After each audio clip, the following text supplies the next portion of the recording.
អ្នកលេងអាគមរឿងអាចកំបាំងនៅកំពង់ស្ពឺនៅភូមិមួយជិតជើងភ្នំអូដំរីខេត្តកំពង់ស្ពឺមានយុវជនម្នាក់ឈ្មោះរឿនគេជាមនុស្សសាមញ្ញប៉ុន្តែមានចិត្តស្រឡាញ់ខ្លាំងនិងស្មោះត្រង់រឿនស្រឡាញ់នារីម្នាក់ឈ្មោះសារ៉ាដែលជាកូនស្រីអ្នកមាននៅភូមិជិតការស្រឡាញ់របស់គេទាំងពីរមិនអាចប្រកាសជាសាធារណៈបានព្រោះឪពុកសារ៉ាមិនពេញចិត្តធ្វើដូចជាមិនទទួលបានកូនប្រក់ក្រដោយរឿនឡើយជារៀងរាល់ថ្ងៃរឿននឹងទៅជួបសារ៉ានៅក្រោមដើមស្លាបន្ទាប់ពីការងារបញ្ចប់ពួកគេនិយាយគ្នាដោយស្នេហាតែចិត្តរឿនក្រពើពោពេញដោយការភ័យថាមួយថ្ងៃ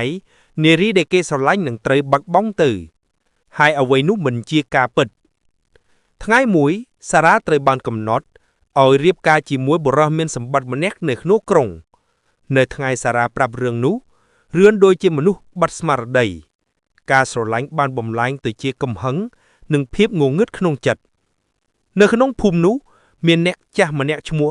យាយលក់ដែលគេជឿថាជាអ្នកលេងអាគមមនុស្សភូមិភាគច្រើនខ្លាចនាងព្រោះនាងចេះចម្លងអាគមបង្កឲ្យជំងឺ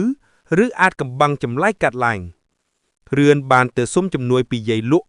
ដើម្បីឲ្យសារ៉ាមិនអាចរស់ដោយគ្មានគេយាយលក់បានដកដង្ហើមហើយនិយាយថាកូនអើយអាគមគឺអំណាចដែលមិនអាចដោះត្រឡប់បានប្រសិនបើកូនប្រើវាដើម្បីស្នេហា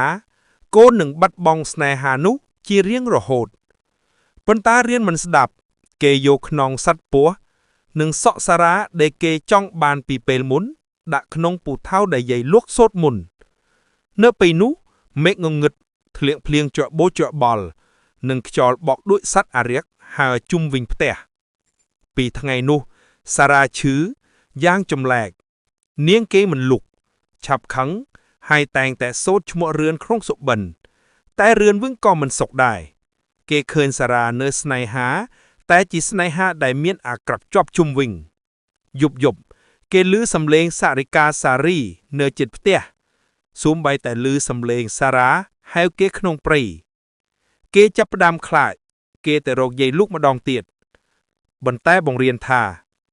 អាគមដែលចង់ដោយស្នេហាកូនមិនអាចដោះបានទេតែអាគមនោះនឹងត្រឡប់មកលើម្ចាស់វិញមួយយប់ភ្លៀងធ្លាក់ខ្លាំងរឿនរត់ចេញពីផ្ទះទៅរកសារ៉ានៅចំកណ្ដាលផ្លូវចិត្តព្រៃ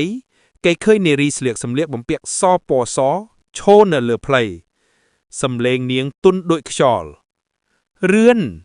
អ្នកស្រឡាញ់ខ្ញុំមែនទេរឿនយំ